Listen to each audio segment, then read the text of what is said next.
بسم اللہ الرحمن الرحیم۔ السلام علیکم ورحمۃ اللہ وبرکاتہ۔ ناظرین، میں ہوں میاں نذیر احمد۔ دوستوں، میں ہر وقت اپنے ناظرین کے لیے دعا گو رہتا ہوں کہ جو مجھے ناچیز کو سنتے ہیں اور میرا حوصلہ بڑھاتے ہیں۔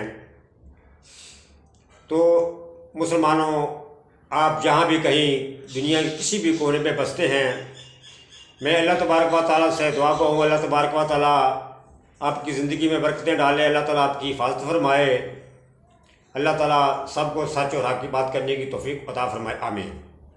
اور پھر دنیا میں جتنے اور انسان بچتے ہیں، چاہے ان کا کسی بھی عقیدے کسی بھی مذہب تعلق ہے، اللہ تعالیٰ ان کی بھی حفاظت فرمائے، اللہ تعالیٰ سب انسانوں پہ اپنی رحمت نازل فرمائے، آمین۔ دوستوں کو بات کو کرنے کے لیے بھی ٹائم کی ضرورت ہوتی ہے، بات کو سننے کے لیے بھی ضرورت ہوتی ہے، تو بات کو سمجھنے کے لیے توجہ کی ضرورت ہوتی ہے۔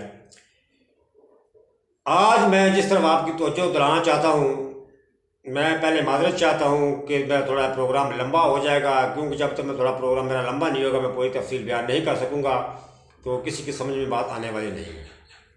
تو میں آپ سے یہ عرض کرتا ہوں کہ آپ تھوڑا سا پروگرام کو سن کر اس کے اندر سے میری بات کو سمجھنے کی کوشش کریں، اور پھر جب میری بات کو آپ سمجھیں گے تو انشاءاللہ آپ خود بخود جو ہے نا اپنے ملک کے لیے آپ بہتر سوچنے کے لیے آپ کے اندر صلاحیت پیدا ہو جائے گی۔ ہم نے دیکھا کہ اگر انسان کا کوئی جسم کا کوئی حصہ بیمار زخمی ہوتا ہے، مثال کے طور پہ ہاتھ زخمی ہو گیا، کوئی انگل زخمی ہو گئی ہے، کوئی زخمی ہوتی ہے، بیمار ہو جاتی ہے، اس کا علاج کرواتے رہتے ہیں، اس کا علاج نہیں ہوتا، ڈاکٹر اس کو کہتے ہیں کہ یہ لا علاج ہو گئی ہے، پھر انسان کیا کرتا ہے، اس کو کٹوا دیتا ہے اپنی جان بچانے کے لیے۔ پھر وہ جب پورے کا پورا جب انسان کا جسم پورا بیمار ہو جائے تو پھر پورے جسم کو کٹوانے کا مطلب یہ ہوا کہ انسان مر جائے، موت آ جاتی ہے انسان کی، تو انسان اپنے پورے جسم کو نہیں کٹوا سکتا۔ پھر دوسری بات یہ ہے کہ ہم جب لاپرواہی کرتے ہیں تو پھر ہمارے جسم کے اوپر زخم جو ہیں وہ بڑھتے جاتے ہیں تو ہمارا جسم جو ہے نا وہ پھر پورا زخمی ہو جاتا ہے۔ اسی طرح جس میں ہم رہتے ہیں، اسلامی جمہوریہ پاکستان، میرے مقدس ملک کے جتنے بھی مقدس ادارے ہیں، میں معذرت سے مجھے بہت افسوس ہوتا ہے، یہ سب کے سب زخمی ہو چکے ہیں۔ میں جسم کے کس حصے کا نام لوں کہ میرے جسم کا کون سا حصہ میرا زخمی ہے؟ سارے کا سارا جسم ہی میرا زخمی ہوا پڑا ہے، پورے کا پورا جسم ہی میرا برباد ہو چکا ہے۔ میرے ملک کے مقدس ادارے جو ہیں وہ سب کے سب بیمار زخمی ہو چکے ہیں۔ ان کو کیسے ٹھیک کیا جائے؟ ان کو اگر ہم ایک دم ٹھیک کرتے ہیں تو موت ہی موت ہے، کس طریقے سے ان کا علاج کیا جائے؟ دوستو، ہم نے یہ بات میں مکمل آپ کو آگے جا کے کرتا ہوں۔ میرے دوستو، ہم نے دیکھا ہے کہ جب ملک کے اندر کوئی سربراہ آتا ہے، چاہے وہ وزیر اعظم ہو، صدر ہو، کچھ آدمی ہو، یعنی کہ کسی کی بھی ہو، کسی بھی عہدے پہ اگر کوئی سربراہ آتا ہے تو اس کا بڑے شان و شان سے اس کا استقبال کیا جاتا ہے، اس کا پورا شجرہ بتایا جاتا ہے، اس کی نرس کون تھی جب پیدا ہوا، اس کی پادائی کون تھی، اس کا دوست کون تھا، جیسے کس گلی میں رہتے ہیں، کس محلے میں رہتا ہے، پورے کا پورا شجرہ کھول کے اس کا سامنے رکھ دیا جاتا ہے، بڑا زبردست اس کا استقبال کیا جاتا ہے۔ دوستو، پھر جب تھوڑا ہی عرصہ گزرتا ہے پھر یہی قوم جو ہے اس کے لیے ہاتھ ہٹا کر بد دعائیں مانگتی ہے، کہتی ہے کہ یا اللہ ہماری ان سے جان چھڑوا۔ کیوں بد دعائیں مانگتی ہے؟ کیونکہ جس مقصد کے لیے آتا ہے وہ اپنا مقصد لے کر چلتے ہی نہیں ہے، وہ کسی اور طرف نکل پڑتا ہے۔ پھر دوسری میں ایک آپ کو بہت اچھی مثال دے کر میں اپنے دوستوں کو سمجھانے کی کوشش کرتا ہوں کہ جب ایک بچہ جب پیدا ہوتا ہے تو بچہ روتا ہے تو گھر والے سب ہنستے ہیں، وہ خوشی مناتے ہیں، لیکن بچہ رو رہا ہوتا ہے۔ پھر وہ بچہ وہی جب بڑا ہو کر دنیا فانی سے جب وہ جانے کی تیاری کرتا ہے، اس کا موت کا وقت آتا ہے، جس بچے نے دنیا میں آ کے اپنے اللہ کو راضی کیا ہوتا ہے، وہ مرتے وقت وہ ہنس رہا ہوتا ہے، اس کے گھر والے پیچھے رو رہے ہوتے ہیں، کیونکہ اس نے اللہ کو راضی کیا ہوتا ہے، اس کو مسکراہٹ ہوتی ہے، اس نے اپنے اللہ کے ساتھ ملاقات کرنی ہوتی ہے۔ لیکن اسی انسان نے اگر دنیا کے اندر رہ کر اللہ کو راضی نہیں کیا ہوتا، وہ پھر جب مرتے وقت بھی وہ روتا ہے، جب پیدا ہوتا ہے اس وقت بھی روتا ہے، یعنی کہ آیا بھی رو رہا ہے، جاتے ہوئے بھی رو رہا ہے۔ تو پھر ایسے آدمی کی زندگی اوپر لعنت ہے، اس نے پھر کچھ بھی نہ کیا، وہ جیسے کا جیسا آیا پھر ویسے کا ویسا کیا چلا گیا، آگے بھی رویا جاتے بھی رو رہا ہے۔ مزہ تو تب ہے انسان جب دنیا سے جائے تو خود وہ مسکراتا ہو، اس کو دیکھ کر رونے والے روتے ہوں، جو پہلے ہنس رہے تھے وہ اب روتے ہوں، تو ایسا دنیا میں عمل کر جائے۔ اسی طرح یہ میں اپنے اداروں کی بات کرتا ہوں کہ اگر کوئی آدمی اپنے اداروں سے کسی عہدے سے فارغ ہو کے چلا جاتا ہے تو مزہ تو تب ہے کہ بعد میں لوگ اس کے لیے ہاتھ اٹھا کر دعائیں کریں کہ یا اللہ فلاں آدمی کتنا اچھا تھا. جیسے ایک ہمارے پڑوسی ملک کے اندر خمینیائی کو کون آدمی یاد نہیں کرتا. اس نے دنیا میں آ کر اپنے ملک میں آ کر اسلام کا اور مسلمان کا مطلب بتا دیا کہ ہم نے کرنا کیا ہے. اس کو آج بھی لوگ اس کو خمینیائی کو یاد کرتے ہیں تو کرتے رہیں گے. اسی طرح میں نہیں سمجھتا کہ ہمارے ملک کے اندر کوئی بھی ایسا آدمی آیا ہو جس کو عوام نے جانے کے بعد کسی سنہری لفظوں میں یاد کیا ہو. بہت دور کی بات نہیں کرتے، میں 71 سے ہی بات لے لیتا ہوں. کیا جو 71 کے اندر ہمارے جسم کا ٹکڑا جدا کر دیا گیا جس کو ہم بنگلہ دیش کہتے ہیں، وہ کون کروانے والا تھا؟ وہ کون سی طاقت تھی جو نہیں اس کو روک سکی؟ کون سی طاقت تھی جو زبردستی بھٹو کو لے کے آ رہی تھی؟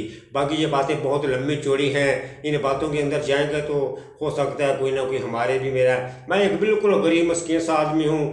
میں اکثر اپنے پروگراموں میں کہتا رہتا ہوں، نہ تو ہم کوئی لیڈر ہیں، نہ کوئی بہت بڑے لکھے پڑھے ہیں. میں ایک چھوٹا سا بالکل انسان، ایک مزدور سا آدمی ہوں. بارہ یہ یوٹیوب کا شکریہ، یعنی کہ اپنی بات آگے بڑھانے کے لیے کرنے کے لیے انہوں نے ہمیں ایک موقع دیا ہے. ہم اپنی بات کہتے ہی رہتے ہیں، اگر وہ کسی کو اچھی لگتی ہے بری لگتی ہے، ہر آدمی کی اپنی اپنی سوچ ہے. ملک کے اندر ابھی تک ہم نے 71 سے اگر ہم نے سبق نہیں سیکھا تو کب سیکھیں گے؟ وہ کون تھا جس نے یعنی کہ بنگلہ دیش یعنی کہ ہمارے سے الگ کروا دیا؟ وہ کون آدمی تھا جس آدمی نے آ کے ججوں کو قید کر لیا؟ وہ کون سا آدمی تھا جو ہمارے ملک کے اندر ہمارے اہل کو معطل کرتے رہے؟ کس کی باتیں بتائیں؟ میں نہیں سمجھتا. جیسے میں کہہ چکا ہوں کہ اگر میری 60 سال زندگی ہے، عمر ہے میری، تو 60 سال کے اندر میں 45 سال کا میں تجربہ رکھتا ہوں. مجھے شعور تھا، میں سمجھتا رہا ہوں 45 سال سے کہ ہمارے ملک کے اندر کیا ہو رہا ہے. اگر ہمارے ملک کے اندر جنرلوں نے بھی اگر آ کر حکومت کی، مثال کے طور پہ میں ایک ضیاء الحق کی بات لیتا ہوں. ضیاء الحق صاحب، اب بھی بہت سارے لوگ ہیں جو ان کو سنہری لفظوں میں یاد کرتے ہیں. بے شک انہوں نے ڈاکہ ڈالا، بے شک وہ ڈاکو تھے، انہوں نے حکومت کے اوپر، عوامی حکومت کے اوپر انہوں نے ڈاکہ ڈالا جیسے بھی ہوا. اگر وہ ڈاکو بھی تھے لیکن ڈاکو ہونے کے باوجود بھی انہوں نے کچھ نہیں لوٹا، اب بھی ان کو لوگ یاد کرتے ہیں. اس کے برابر میں چند کافی لوگوں کے میں نہیں نام نہیں لیتا ہوں، پھر ہمارے کوئی محترم ہو سکتے ہیں ہمارے اوپر کوئی ایکشن لے لیں. بہرحال میں جس بات کو سمجھانے کی کوشش کر رہا ہوں تو یا کرنے لگا ہوں، شاید میں تھوڑا سا اس بات سے ہٹ گیا ہوں. میں آپ ناظرین کو اسی طرف میں لے کر آتا ہوں. اداروں کی بات ہم کر رہے تھے. ہمارے اداروں کی کس نے ٹھیک کرنا ہے؟ وہ کون ٹھیک کرے گا؟ وہ ایسے ہوتا ہے کہ میں کراچی شہر میں تھا، اپنا 2002 کی تقریباً بات کر رہا ہوں. تو اس وقت میں ایک مسجد میں نماز کے لیے جایا کرتا تھا. تو وہاں پہ میں نے دیکھا ایک بزرگ تھے، جب ظہر کی نماز ہوتی تو اس کے ساتھ اس کا ایک بیٹا ہوتا تھا. تو جب عصر کی نماز ہوتی تھی تو اس کے ساتھ کے 3 بیٹے ہوتے تھے. پھر ایسے مغرب کی نماز تک میری وہاں ہوتی تھی. میں عشاء کی نماز پھر میں اپنے گھر میں علاقے میں جا کے پڑھتا تھا. جب مغرب کی نماز ہوتی تھی تو ان کے ساتھ اس کے 5 بیٹے ہوتے تھے. وہ 5 بیٹے اس بزرگ کے اپنے باپ کو پھولوں کی طرح اٹھا کے رکھتے تھے. تو میں ان کی طرف دیکھ کے حیرت کرتا تھا کہ کتنا زبردست پودا ہے، اس پودے سے کتنے زبردست پھول نکلے ہیں. لیکن وہ پھول جو نکلے تھے، ان پھولوں کی حفاظت اس پودے نے خود کی ہوئی تھی، اس کو تربیت ہی خود اس نے دی ہوئی تھی.